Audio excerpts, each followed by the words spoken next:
ça pue là, ouais. Ah là, ça sent fort. Dans les cales de ce cargo au large des Antilles, les marins français découvrent 4,3 tonnes de cocaïne. Une prise record. Sur ce bateau de pêche au large de la Guyane, 1,8 tonne de cocaïne pure. Résultat des tests positifs cocaïne. Comme 90% des marchandises mondiales, la drogue est acheminée par bateau. Ce business, estimé à 1 000 milliards de dollars, place le narcotrafic à la 3e place du commerce mondial, juste derrière le pétrole et l'alimentation. Le narcotrafic, c'est des sommes colossales qui sont l'équivalent de budget de petits États. Après avoir saturé le marché américain, les trafiquants ont jeté leur dévolu sur l'Europe. Les spécialistes estiment que près de 300 tonnes de cocaïne y sont écoulées chaque année. C'est 10 fois plus qu'il y a 10 ans. Le marché des stupéfiants s'intensifie. La lutte contre le trafic aussi. Il décharge le colis sur l'arrière. Les pays occidentaux mènent ensemble une lutte qui ressemble de plus en plus à une guerre en haute mer. Cette répression oblige les narcotrafiquants à s'adapter. Des producteurs de cocaïne en Amérique du Sud aux consommateurs en Europe, la drogue doit traverser l'océan Atlantique. Il y a quelques années, ce trajet se faisait directement. Désormais, la route de la drogue se fait aussi avec escale, une escale sur les rivages de l'Afrique de l'Ouest. Extrême pauvreté, corruption. Cette région est une aubaine pour les trafiquants. Autre route maritime de la drogue, la mer Méditerranée. Chaque année, elle permettrait à 3000 tonnes de cannabis d'être convoyées du Maghreb vers l'Europe. Nous avons suivi les spécialistes de la lutte contre le trafic de stupéfiants pendant 1 an. De l'océan Atlantique à la mer Méditerranée, une plongée au cœur de cette nouvelle bataille navale à l'échelle et aux enjeux planétaires. Nanterre, direction centrale de la police judiciaire. Ici se traitent les plus grosses affaires en matière de trafic de drogue au niveau international. Bernard Petit est le sous-directeur de la lutte contre le crime organisé.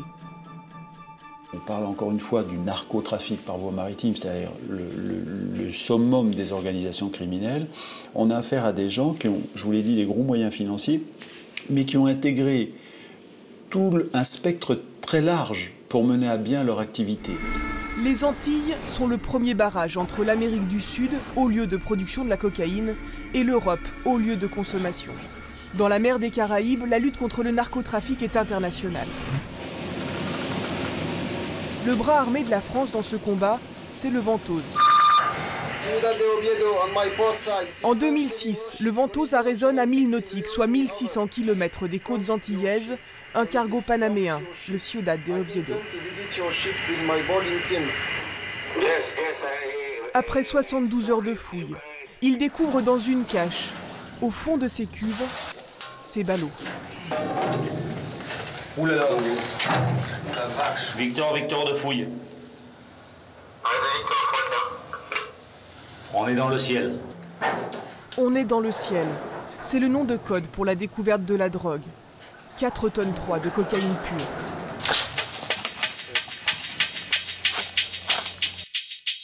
Oui, de Victor, le test est positif. Bien reçu, bravo, félicitations, super. C'est la plus grosse prise de cocaïne jamais réalisée par la France. Une fois coupée et vendue au détail, cette saisie aurait représenté une valeur d'1 milliard d'euros. Quelques mois plus tard, nous retournons à bord de cette frégate pour une nouvelle campagne contre le narcotrafic. Là, actuellement, sur tribord, on a Grenade, et puis si on remonte un peu plus, on verra les Grenadines de loin et Saint-Vincent.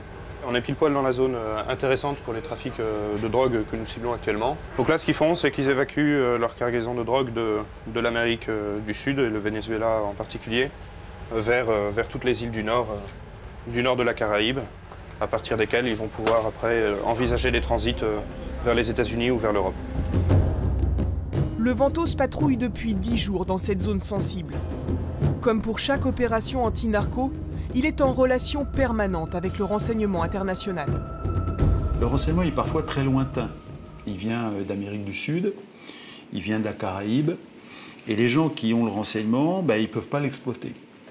Donc ils partagent ce renseignement avec des gens qu'ils estiment capables de l'exploiter. Capables de l'exploiter, ça veut dire capables soit d'intercepter le navire qui transporte les produits, soit de démanteler l'organisation criminelle. Pour démanteler ces organisations criminelles, 3 organismes coopèrent à l'échelle internationale. Le JIATF, il est américain et couvre la zone Amérique et Caraïbes.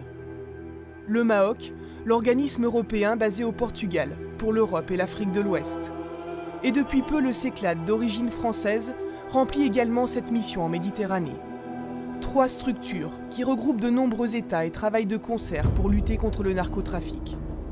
Les Américains du JIATF viennent justement d'alerter le Pacha du Ventose d'une cible, un navire surveillé depuis plusieurs mois et suspecté de faire du trafic de drogue. Il y a une piste qui fait partie d'une liste d'intérêt en quelque sorte, qui nous vient du JIATF. On a reçu l'ordre d'aller le visiter, de faire une enquête de pavillon. Le but d'y aller, c'est justement d'essayer d'avoir le maximum de renseignements sur ce qu'il fait là, ses activités et son éventuelle implication dans un trafic. D'après le renseignement, il s'agit d'un pétrolier à coque rouge battant pavillon panaméen. L'équipage du Ventose s'apprête à se mettre en chasse. Si jamais il n'est pas parti à l'heure, ce qui arrive parfois dans le renseignement, on peut le croiser encore. Donc tout ce qui est rouge et qui fait route au nord-ouest, c'est intéressant. Donc il faut garder l'œil attentif, même si on est sûr de rien. Le narcotrafic s'insère dans une coopération entre de nombreux États, donc les Espagnols, les Anglais, les Américains, plein de pays participent. Donc il y a des enquêtes. Le renseignement provient d'enquêtes. Donc en fait, pour éviter justement de casser une enquête, de griller éventuellement un informateur, etc., il est très important de ne pas aller sur des clients comme ça sans autorisation. C'est pour ça que toutes les missions narcotrafic sont coordonnées dans la région pour éviter justement d'aller là où il ne faut pas aller, parce que le but, c'est pas uniquement de trouver de la drogue, c'est de démanteler des réseaux. Ça s'inscrit dans une politique beaucoup plus générale, une politique interadministration et internationale ici, et nous, on est un élément. L'autre élément de cette lutte contre le trafic de drogue, c'est ce Falcon. Basé en Martinique, il informe le Ventose de l'activité maritime sur une large zone. Sa mission, repérer tout navire suspect au radar et aux jumelles, le photographier et transmettre les informations à la frégate.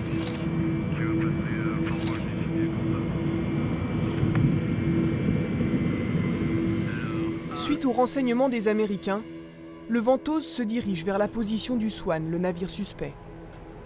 48 nautiques, donc on y est dans... Là on va passer sur 4 moteurs, on y est dans 3 heures. Le Falcon a survolé le navire en question. Voilà les premières photos qu'il vient de transmettre à l'équipage du Ventose.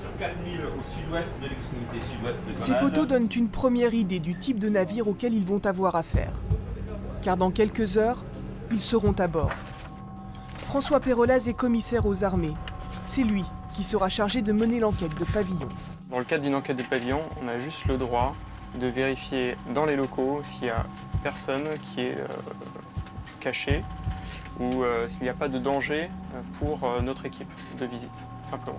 Donc on demande au capitaine du bâtiment de nous ouvrir les portes des cabines pour vérifier qu'il n'y a pas de danger. Maintenant, il peut refuser. Donc ça, vous mettez un peu la tenue de guerre. Voilà, c'est la tenue appropriée dans le ton, qui n'est pas forcément camouflée pour un bâtiment, mais qui donne un esprit guerrier. Un esprit guerrier, car les moyens utilisés sont les mêmes qu'en temps de guerre. Ces hommes sont des commandos marines, les spécialistes de l'arraisonnement en haute mer. Ils participent à toutes les opérations anti-narco. Ce qu'on nous demande, c'est de faire une enquête de pavillon pour essayer de recueillir le maximum de renseignements. L'enquête de pavillon ne se fait que si c'est coopératif. Donc vous arrivez dessus, vous sécurisez, vous vous rendez compte. Et à ce moment-là, quand tout est clair, on renvoie les tracos à bord qui embarquent la deuxième partie de l'équipe de visite. Et le rance primordial, il est au POC, c'est la liste d'équipage. Les passagers à bord, c'est le premier truc qui intéresse tout le monde. Dans le discours, on fait une enquête de pavillon, c'est tout. On ne parle à aucun moment, vous parlez de trafic de drogue, rien du tout. C'est bien une enquête de pavillon et uniquement, exclusivement une enquête de pavillon. Voilà le Swan. Comme l'avait annoncé le renseignement, il est au mouillage, au large de Grenade. Les commandos se préparent à aborder. Pendant ce temps, le commissaire du Ventose essaye de rentrer en contact radio avec le commandant de bord. This is a French Navy warship calling you on channel 16. Do you read me? Over. This is a French warship. Do you speak English? Buenas tardes. Buenas tardes. Pasáis sobre el canal 16, por favor. Ok. Su nacionalidad. Son panameños, de Panamá también. Panamá. La nacionalidad del equipaje. Colombianos. Todos? Afirmativo. C'est déjà qu'ils vont en Saint-Domingue, qu'ils attendent, des instructions pour y aller, que l'équipage c'est 11 Colombiens. Ils sont tous colombiens? Ouais. Et ils sont sur ballast? Et ils sont sur ballast.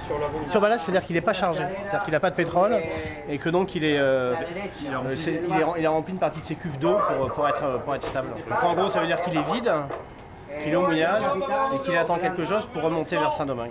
Maintenant, peut-être qu'il attend là d'être chargé, donc peut-être qu'il n'est pas chargé, hein. Ça, on ne pourra pas le savoir. On est en train de faire mettre en place l'échelle de pilote. Le second attendra à l'échelle de pilote et on fait rassembler tout le reste des membres d'équipage. Il y a déjà une échelle de pilote. Le capitaine restera à la passerelle. Donc ça fait 9 personnes qui doivent être rassemblées plage avant, on est en train de le faire faire. Sur le pont, des tireurs d'élite gardent l'équipage en ligne de mire pour assurer la sécurité des commandos en cas de problème. Ouais, je comprends qu'on a autorisation pour aller sur la cible et monter à bord. Affirmatif, autorisation.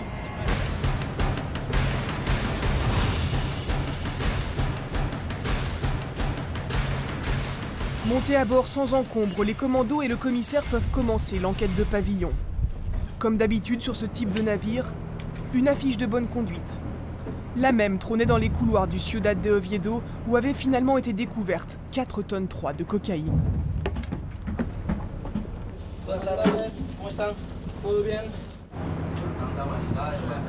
L'équipage est rassemblé à l'arrière du bateau. Seul le capitaine reste pour fournir les éléments nécessaires à l'enquête. Le commissaire Perolas vérifie et photographie les passeports de tous les hommes composant l'équipage, 11 Colombiens. Il a son journal de bord? Le journal de bord doit être tenu quotidiennement par l'équipage du navire. Premier point suspect, il n'est pas à jour.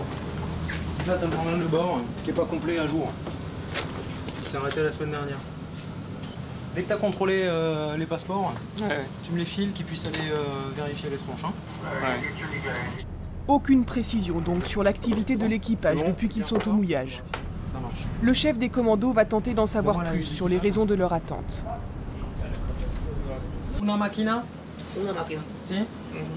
4 válvulas. 4 válvulas. ¿Es posible de ver las 4 válvulas? Sí, claro. ¿Sí? Claro, cómo no. Ok.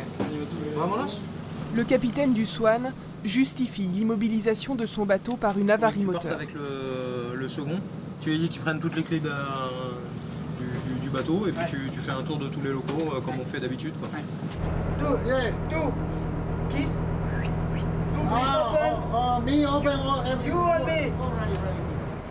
L'équipage n'oppose pas de résistance et se plie à la visite. Dans cette cabine sont stockées les 4 soupapes neuves, encore emballées.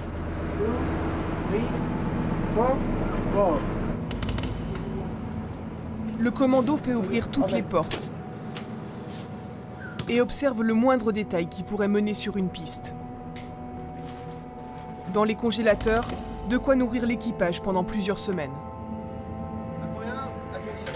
De retour sur le Ventose, les informations sont transmises à Interpol pour vérifier si les membres du Swan sont fichés. Alors il est SN. Richard. Celui-là, 784. Oui, donc succinctement, les éléments de suspicion qu'on peut avoir, c'est dans la liste d'équipage, il y a 2 personnes en plus par rapport au rôle. Dans son journal, il ne parle pas de l'avarie machine, qui est sa justification officielle pour sa présence au mouillage. Ils ont regardé sous les draps qui couvraient le moteur, a priori il n'y a rien de démonté. Et les pièces de rechange qui seraient arrivées aujourd'hui, elles sont rangées dans un local sous plastique. Ça paraît un gros pipeau. À mon avis, soit il est chargé et il va pas tarder à parier, soit il n'est pas chargé et puis il est là, il reste au mouillage en plusieurs semaines. Parce que là, il vient de se faire le plein de vivres par le pêcheur. Ses frigos sont pleins, il a au moins de quoi tenir 3 semaines au mouillage. La nuit a été courte pour l'équipage du Ventose. Persuadé que le Swan a un lien avec un réseau de trafiquants de drogue, le Pacha veut perquisitionner le navire. Mais pour avoir ce droit, il faut en demander l'autorisation au Panama, dont le Swan est originaire. Un bateau qui traverse l'Atlantique dans les eaux internationales peut être intercepté. Il peut y avoir un navire intercepteur français, espagnol. Simplement, l'interception, juridiquement, elle s'appuie sur un support qui est parfaitement identifié, qui est l'article 17 de la Convention de 88 des Nations Unies, qui permet à l'État intercepteur de solliciter l'état du pavillon du bateau en lui demandant « est-ce que je peux contrôler ce bateau pour vérifier s'il y a des stupéfiants à bord ?» Quand l'autorisation est donnée, on intercepte le bateau, on monte à bord et on vérifie s'il y a ou pas des stupéfiants. Commence alors une course contre la montre. Car tant que le Panama n'a pas donné son feu vert, les marins français sont impuissants et le Swan est libre de ses mouvements. Ça dépend si on doit contrôler également toutes les routes. Un article 17 pour rechercher de la cam, donc ils ne vont pas nous dire quoi faire et comment faire. Fouille complète. Fouille complète. Alors non ? Ouais, sachant qu'il y a 3 cuves, a priori d'après ce qu'il dit, il y a 3 cuves pleines, une vide. Ces cuves pleines d'eau de mer, sachant que l'eau de mer est plus lourde que le gasoil, ça me paraît un peu bizarre parce qu'il est complètement léger. Je pense que si on veut faire une fouille complète, en tablant sur 48 heures est un minimum. 48 heures pour fouiller un navire de 96 mètres de long, c'est peu. Les plans récupérés lors de la visite de pavillon sont étudiés scrupuleusement pour cibler les caches potentielles de drogue. Et là, à l'intérieur, il y a énormément de chambres, en fait. Plus qu'on ne le croit. Hein, d'accord, sur 2 étages. Après, je suis allé aussi en machine. En machine, il y a de la place. On a le temps de voir les trappes et tout ce qui a été vissé ou dévissé. Actuellement, le point de situation, c'est que l'article 17 pour la Convention de Vienne a été demandé par la France au Panama. Et on attend encore la réponse, qui normalement sera positive. Donc c'est un client sur lequel il y a quand même des fortes présomptions. C'est-à-dire que c'est un bateau qui a été vendu en 2006 par un site russe, qui a un armement uniquement composé de Colombiens, sur lequel on a des informations sur des caches existantes. Donc, soit il est cassé, il est chargé, soit il n'est pas chargé, mais bon, c'est un client certain. On ne va pas tomber sur des innocents. Donc il faudra quand même être très vigilant, puisqu'ils vont quand même être surpris de nous voir revenir. Donc à ce moment-là, s'ils ont vraiment de la drogue à bord, il faut quand même être prêt à réagir. En attendant l'autorisation du Panama de fouiller le Swan, et pour ne pas éveiller les soupçons, le Ventose doit s'éloigner. Une discrétion qui l'oblige à lâcher sa proie. L'attente est interminable, l'autorisation n'arrive pas. L'équipage du Ventose n'a pas d'autre choix que de passer le relais au JATF, l'organisme de renseignement basé aux États-Unis, qui poursuivra la surveillance du navire à distance. Un bateau qui quitte un port avec une cargaison de faible valeur et qui fait un stop en mer après 3 jours de mer et qui fait un stop d'une demi-journée et qui reprend la route après, bon, évidemment, il peut avoir un problème de machine, de moteur, il peut avoir un problème d'infrastructure, mais il peut aussi stopper en pleine mer pour charger. Donc, si vous voulez, la difficulté qu'ont les marines, les commandos, etc., c'est de déterminer précisément le timing de l'intervention. Si vous intervenez au départ du port, il est vide. Si vous intervenez après une journée de mer, il est toujours vide. Si vous intervenez une fois qu'il a traversé l'Atlantique et qu'il rentre dans les eaux nationales d'un pays d'Afrique de l'Ouest ou les eaux européennes, il peut être vide également. 4 jours plus tard, la Navy américaine retrouvera le Swan. Le pétrolier avait mis le cap sur l'Afrique. L'Afrique, continent aux 48 pays, 1 milliard d'habitants. Continent largement ouvert sur l'océan Atlantique. Sur sa façade ouest, du Nigeria à la Mauritanie, on vit avec en moyenne 1 à 2 $ par jour. Une extrême pauvreté à laquelle s'ajoute une grande fragilité des régimes politiques en place. Les narcotrafiquants ont ciblé ces pays comme zone de transit. Désormais, le trafic fait escale par cette région avant de remonter vers l'Europe. L'Afrique a été vue par les trafiquants comme une zone de rebond où ils pouvaient s'installer. Et le fait est que l'on a vu des organisations criminelles sud-américaines, je pense notamment aux Colombiens, s'installer dans certains pays, y envoyer des émissaires, des gens qui, sous l'aspect d'hommes d'affaires, achetaient des entrepôts, achetaient des fermes, s'occupaient de trouver des camions, etc., ou des sociétés qui permettaient un reconditionnement de la marchandise acheminée, et qui avaient aussi la légitimité apparente pour faire du commerce avec l'Europe. Dakar, au Sénégal. Ici, il n'est pas difficile de trouver de la cocaïne. À quelques pas du port, cette rue, au nom évocateur, on la surnomme la rue de la Colombie.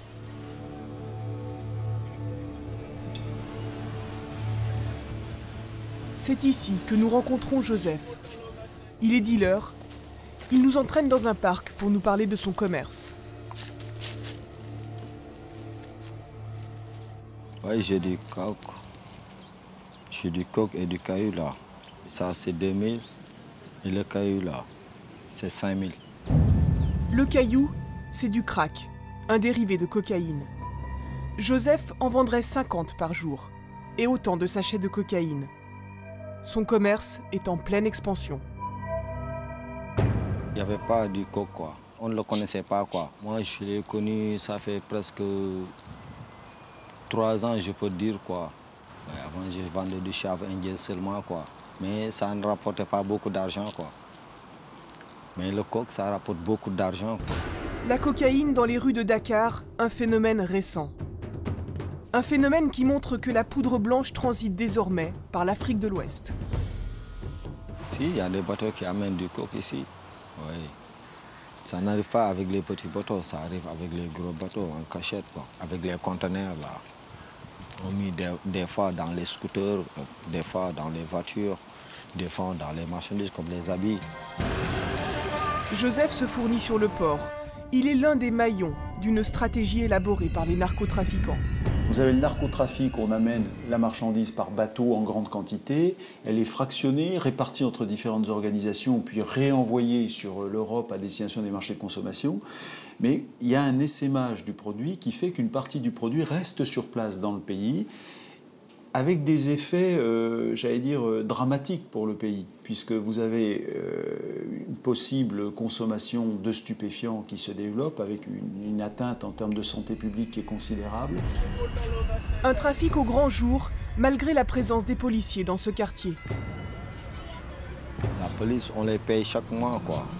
Ils vous disent, tu me donnes de l'argent et je te donne filet, quoi. Je suis de la police. La corruption dans les pays africains a permis le développement rapide du narcotrafic. La faiblesse des moyens de répression aussi.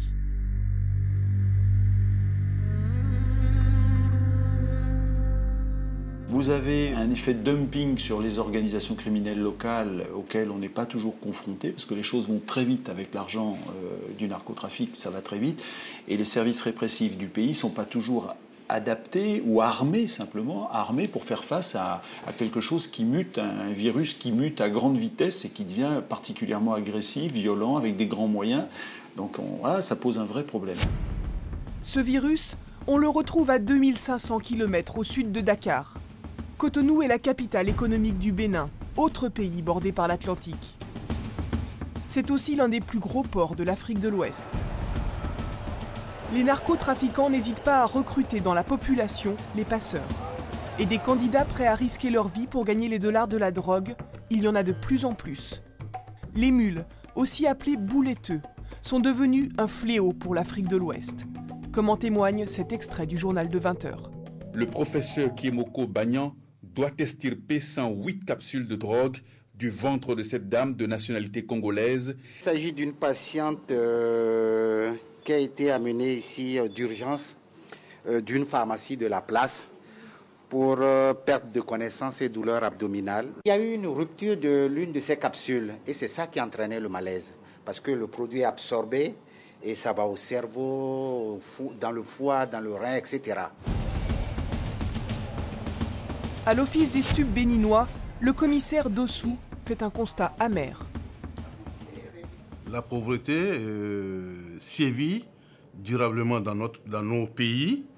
Et ces trafiquants, ces narcotrafiquants ont constaté le fait et ont trouvé que c'est un terrain propice où, allègrement, ils peuvent venir travailler, ils peuvent utiliser des pays qu'ils peuvent utiliser pour acheminer vers des terres, vers des pays plus prospères, plus empreintes à consommer la drogue. Vous voyez, pour un Africain, 5 000 francs, 10 000 francs, 100 000 francs, c'est une somme énorme. C'est assez énorme pour quelqu'un qui, du matin au soir, ne vit qu'avec peut-être 500 francs ou 1000 francs. Alors, percevoir une telle somme est assez bien. Et, oui. Donc, les trafiquants ont analysé cette attitude, ce comportement, et ont trouvé que, bon, il fallait peut-être utiliser nos parents, utiliser nos populations pour faire passer cette marchandise illicite. Avec des moyens quasi inexistants pour les forces de police, il est difficile de combattre des narcotrafiquants qui n'ont aucune limite matérielle et financière. Les pays européens doivent collaborer. La drogue ne quitte pas l'Afrique pour l'Europe. La drogue, la cocaïne n'est pas fabriquée en Afrique. La cocaïne est fabriquée ailleurs où les moyens sont énormes. Les pays qui ont des moyens, des moyens de décerner, de détecter, doivent aller au secours des pays qui n'en ont pas. Ces images ont été tournées au large des côtes africaines. Elles montrent un exemple de collaboration internationale réussie contre les narcotrafiquants. C'est l'arraisonnement du Pitea, un remorqueur panaméen de retour du Venezuela. Sur un renseignement provenant d'Amérique du Sud, les autorités espagnoles préparent une intervention. Mais le remorqueur change de route au dernier moment. Elles alertent alors la direction centrale de la police judiciaire française qui prend le relais. Au large, c'est la marine nationale qui mobilise finalement le Pitea. Après une fouille intensive et en collaboration avec les autorités togolaises, 2 tonnes de cocaïne sont découvertes. La drogue était cachée dans ces tubes. Un succès qui a nécessité des moyens colossaux, des navires de guerre, des policiers de plusieurs pays, une mobilisation unique, un cas d'école. Ces moyens ne sont pas réservés seulement à la lutte contre le trafic de cocaïne. Au nord de l'Afrique, la Méditerranée, c'est la porte d'entrée de la drogue en Europe. La fin du voyage pour la cocaïne qui remonte de l'Afrique de l'Ouest et le trajet direct pour le cannabis produit au Maroc. Ces bateaux survitaminés sont des go-fast. Coques semi-rigides, 4 moteurs ultra puissants, leur rôle est de rallier les côtes nord-africaines aux côtes européennes le plus vite possible. À leur bord, des litres de carburant et des tonnes de résine de cannabis.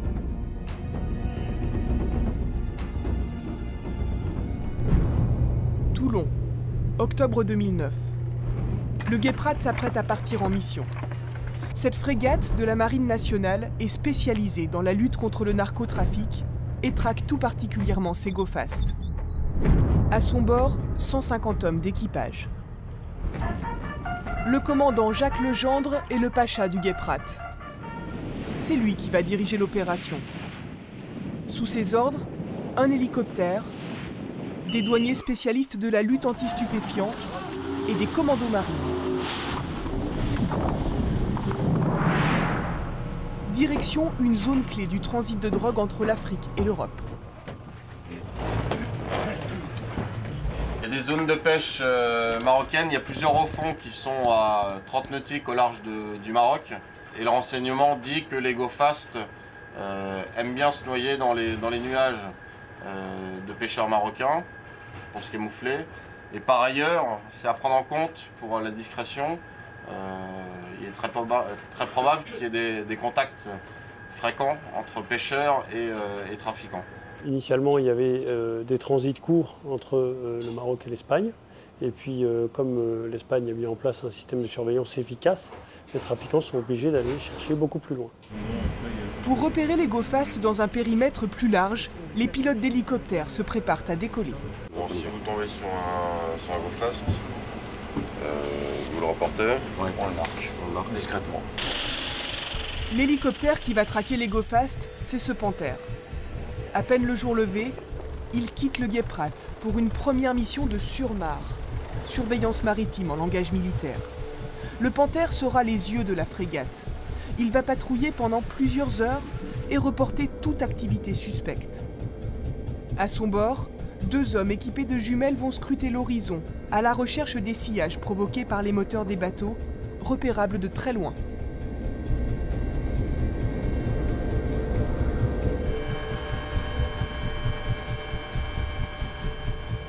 Une première mission qui ne donne rien. Aucune trace de go-fast pour l'instant et un premier problème. En se posant, la trappe du Panther a été endommagée. On ne volera pas sans trappe.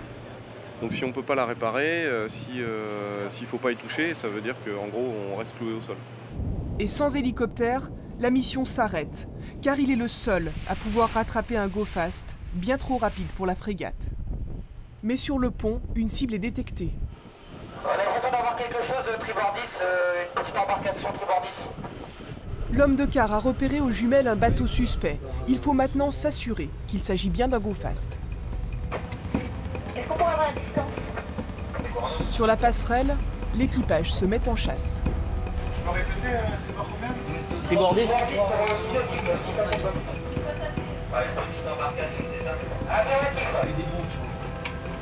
que vous avez vu? Petite embarcation dans le tribord 10, là, à 5-6 nautiques sur l'avant. On voit bien c'est avec des traves. Pour information, on a une piste 5-6 nautiques devant, on monte en allure pour aller la reconnaître. Les doutes semblent se confirmer. Il pourrait bien s'agir de trafiquants. Purée. Pour moi, il est en route sud-ouest, donc il s'éloigne de nous progressivement. Et sa route, tu le mets à quel cap là? Bah, il défile gauche, donc moi je le mettrai cap sud-ouest. Ouais, il serait quasiment traversier. Il fait plus de 20 nœuds là, on l'entend pas. Ça arrive quand le Panther est indispo ça. Environ de 3 pas, je sais pas. Vous demandiez pourquoi c'est difficile, quelles sont leurs armes à ces trafiquants, c'est pas compliqué la vitesse là.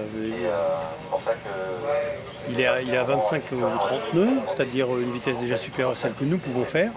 L'hélico est indispo parce qu'on a eu un petit souci ce matin avec une plaque qui s'est abîmée. Et du coup on peut même pas lui courir après. Une mauvaise nouvelle qui pèse sur le moral des troupes.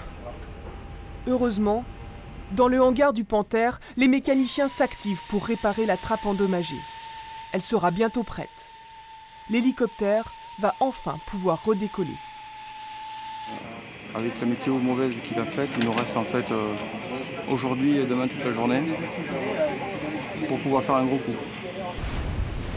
Avant-dernier jour de mission pour les hommes du Guéprat. La mer est calme. Toutes les conditions sont maintenant réunies pour espérer croiser la route des trafiquants de drogue et les intercepter. La chasse au go-fast est une mission difficile. Ils le savent. Les spécialistes estiment que chaque jour, 10 go-fast traversent la Méditerranée pour livrer en Europe leur cargaison de cannabis. Un équipage du Panther vient de patrouiller dans les eaux internationales, tout proche des zones de pêche marocaines. Il passe le relais à la 2e équipe de pilotes, qui va repartir dans la foulée. Là, on a eu un doute sur les deux parce que c'était pas des pêcheurs avec appareau de pêche standard, quoi. Pas du tango uniforme. C'était des pêches première latte. Voilà, plus. Ouais, donc ça s'apparente en... Voilà, à un moment, il y en a un qui a mis en route, ça avait l'air assez pointu, mais c'était pas du semi-rigide comme on peut voir. C'est de la barcasse. On a le couteau entre les dents, on les cherche. Donc on a les yeux un petit peu affûtés, quoi. Donc, mais bon, on trouve pas.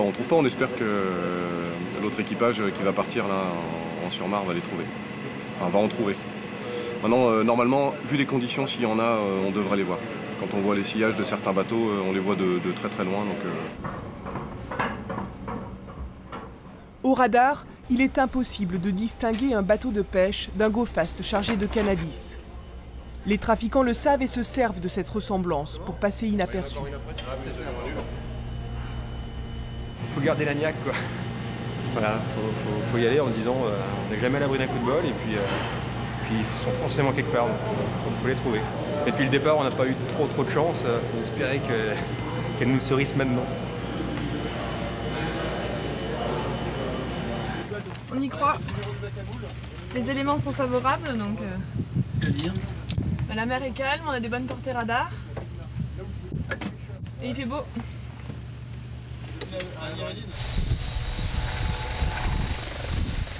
Direction le sud, vers la zone de pêche observée par l'équipage précédent. Le Panthère va poursuivre les premières investigations. Le copilote est en liaison radio permanente avec le poste de commandement du Guéprat. Pour chaque bateau observé, il transmet l'information à l'opérateur radar. Fais apparaître ton marqueur boule si tu veux. Au QO de CETAC, le Panthère nous reporte une grosse activité à l'ouest. Toutes les pistes qui sont ici, c'est le Panthère qui nous les a redonnées. Puisque nous, avec notre radar, vous voyez, on a une situation surface autour de nous, on ne peut pas aller voir plus loin. C'est pour ça qu'on envoie le Panthère pour aller voir les pistes. Donc lui, il nous les reporte. Il nous a reporté pour le moment un militaire, un voilier, pas mal de pêcheurs, on est à côté des côtes. Et on cherche les go fast. Le Panthère vient de localiser 5 embarcations suspectes. Moi je pense que ça pourrait être ça. Elios, vous confirmez 5 contacts. Ça pourrait être ces échos là. Je confirme 5 contacts visuels, donc on les a aux jumelles. Et on ne fait pas route pour l'instant. C'est des mobiles d'intérêt. Des mobiles d'intérêt, bien prêts. D'accord. Alors, Mobile d'intérêt, donc il y en a 5 positions. Je te laisse les mettre info. Correct. Donc 5 mobiles, ils sont à 200 mètres espacés l'un de l'autre, ils sont à 500 mètres de la falaise. Des mobiles d'intérêt. Ce sont des embarcations qui répondent aux critères des GoFast. Le Panthère reste encore 2 minutes histoire de refaire un check avant de se poser.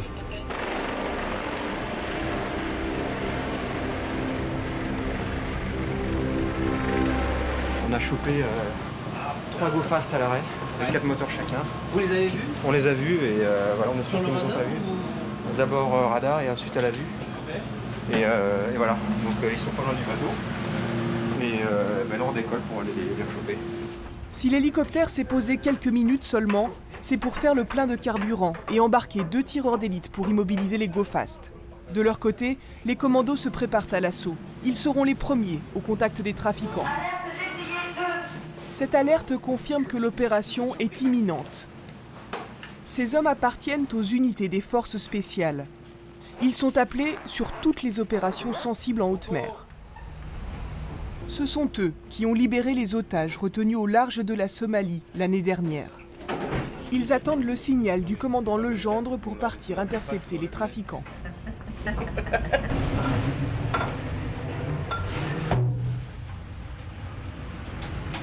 Abri de porte de portée.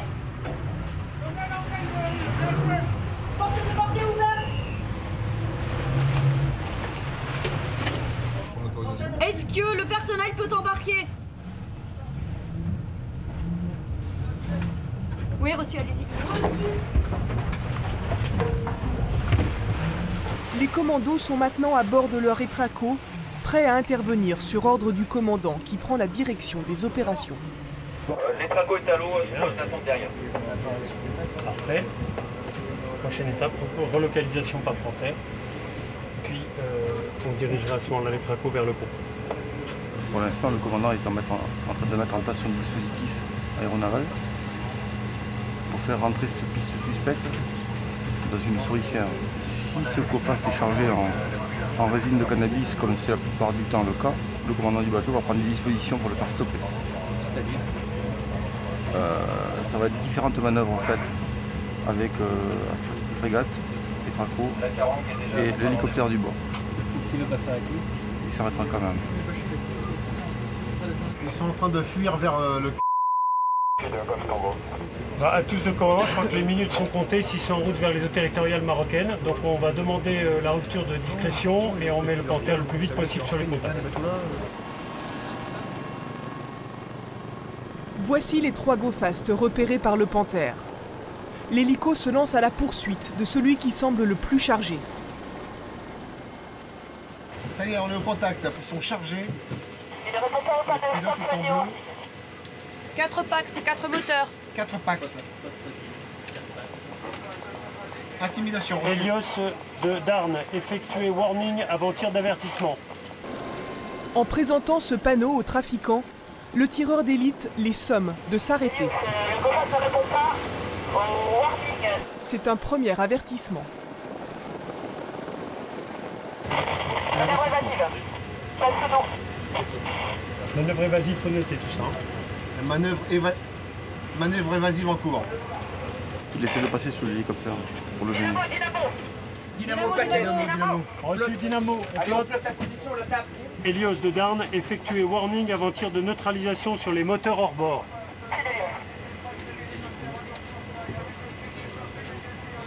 Warning effectué. Reçu. Effectuez le tir de neutralisation sur les moteurs hors bord. Sans succès, le tir de neutralisation va commencer.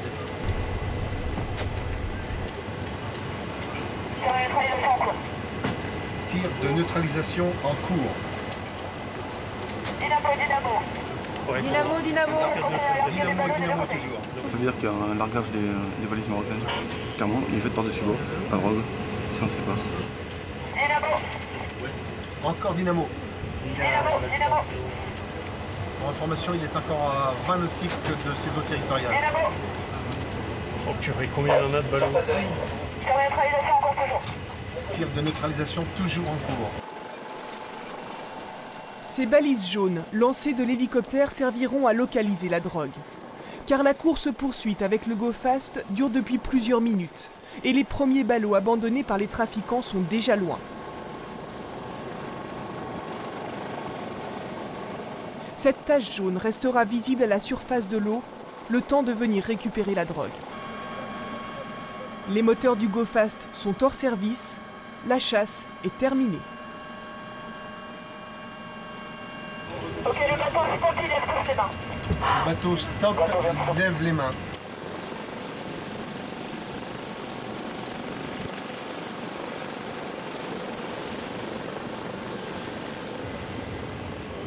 Oui, Délios, les 4 personnes sont regroupées sur l'avant du Gofast à 4 mètres devant la console, ils ont les bras en l'air.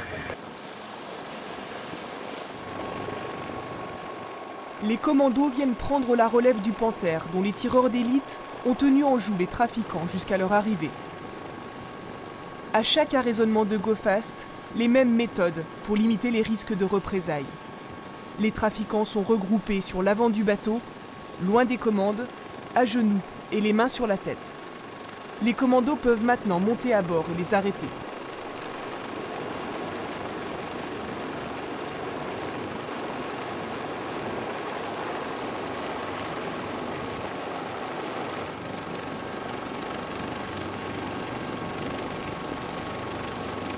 Première chose à faire pour les commandos, s'assurer qu'il n'y a pas d'armes à bord. Vous avez des armes là-bas. Des armes. Les gars, tranquille, on fera la fouille après. On fera la fouille après.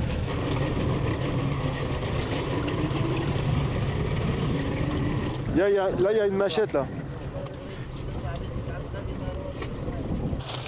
Puis il recense les hommes à bord. Numéro 4. Et compte les ballots restants sur le Gofast. 41, j'en trouve 41. De quoi? Ballots. T'as 41 ballots là? Ouais.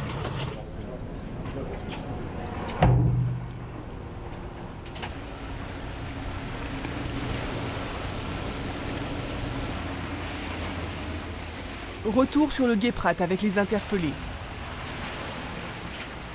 À bord du Gofast, 4 hommes, tous originaires du Maroc.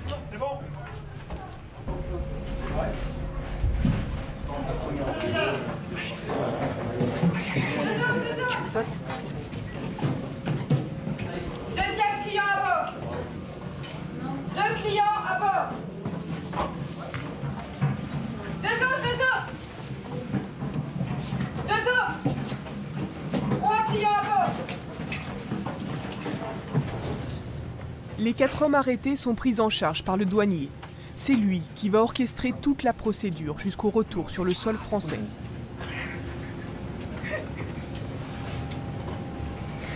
Numéro celui-là. Numéro 1. Allez, le 1, en avant. Comment ils réagissent là? Alors là, ils ont froid, ils ont eu peur. Donc il ne faut pas les maltraiter, qu'on les traite humainement. Hein. On va leur donner des habits secs parce qu'ils sont imprégnés d'essence et tout mouillés d'eau de mer. Hein. Donc conditions sanitaires qui ne sont pas convenables. Hein. Venez, c'est bon. C'est bon. C'est bon. C'est bon. Attends, parce qu'elle va rentrer. Voilà. Le mieux, c'est d'aller directement là-bas. Passage de relais pour les pilotes. La deuxième équipe va partir chercher les ballots. Alors? Eh ben voilà. Hein. Allez, on fait le plein, les gars. Faut y croire. Il y a le traco qui est là. Tu verras, il y a un 100 minutes qui est marqué à côté. Tu pars du 100 minutes, c'est là où il y en a le plus. Au départ, il n'a pas tout largué au départ, il a largué en milieu de poursuite. Mais il y en a tellement de toute façon que vous ne pourrez pas tous les foutre dans la machine. On se retourne, on revient sur notre sillage pour effectuer une nouvelle recherche de ballots. Vous avez bien vu, hein, c'est vraiment un travail collectif avec l'hélicoptère, avec les commandos. Et bon, ça aurait été très frustrant pour tout le monde de repartir ce soir sans rien. Et la fierté que j'ai, elle est d'abord collective. On a monopolisé des moyens quand même relativement importants sur cette affaire. Et cet investissement a été bien rentabilisé. On peut dire que vous êtes heureux. Ah, là, je suis très très heureux. Les ballots sont peu à peu acheminés sur la frégate. 41 avaient été récupérés à bord du Go Fast, plus tous jetés à la mer. Voilà donc typiquement à quoi ressemble une valise dite marocaine. Hein. C'est un sac de jute hein, ou alors un sac de fabrication industrielle hein, qui sert en principe à mettre du café, d'autres denrées alimentaires. Et la résine de cannabis se trouve à l'intérieur de manière compressée.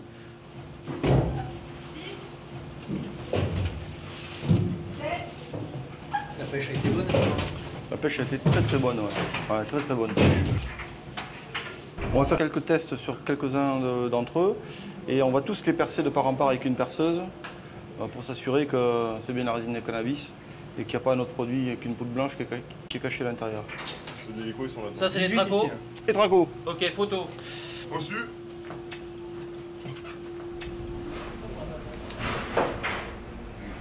Bon, pardon, excusez-moi. Les colis, on les laisse là ou on peut les dégager en escalade? Le nombre de valises marocaines est impressionnant. Elles arrivent à bord sans discontinuer. Les 4 hommes arrêtés ont maintenant des vêtements secs et propres et ont été examinés par un médecin. Ils sont consignés dans une cabine. Aucun membre de l'équipage ne pourra leur parler jusqu'au retour à Toulon et leur mise en examen. Sinon, cela signifierait le début de leur garde à vue. Là, on peut imaginer que les 2 autres GoFast qui étaient avec lui sont retournés dans leur port-base, hein, sur leur plage, sur leur crique, et qu'effectivement, ils ont pu alerter donc, tous leurs complices. Il va y avoir un petit frein au trafic, très certainement pendant 24 heures, mais guère plus, hein, ça repart après. Voilà le résultat de l'opération. Les membres de l'équipage défilent dans la pièce où sont stockés les ballots. Tous savent déjà que cette saisie est exceptionnelle. Scrupuleusement, les douaniers vont maintenant les compter et les analyser. En comptant les 99 ballots sur un poids moyen de 30 kg, on arrive à une belle quantité. Une saisie certainement record en ce qui concerne les GoFast en Méditerranée. 31, 6.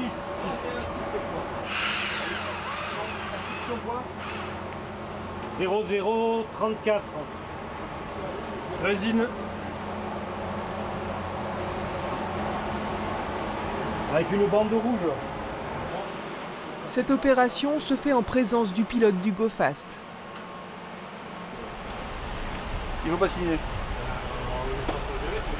Il ne veut pas signer. Bon. Il veut pas signer. L'homme refuse de signer les scellés.